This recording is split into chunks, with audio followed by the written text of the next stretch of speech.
And here is Davis, who homered on the first pitch he saw from Kohler. And he's swinging again into left field. Did he get it? That is way back. And goodbye! Khris Davis. Another home run. His second two-run homer, or second homer. It is a three-run shot.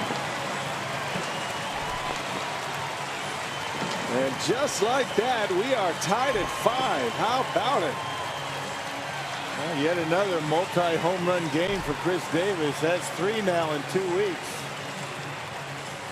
Oh, the first pitch fastball, his first time up. This is the first pitch curveball. That stays up out over the plate, and Khris Davis not letting it go by. I would imagine he was looking with that pitch, knowing that Kohler wasn't going to challenge him with a fastball again. Got it, left it up, and we're all tied.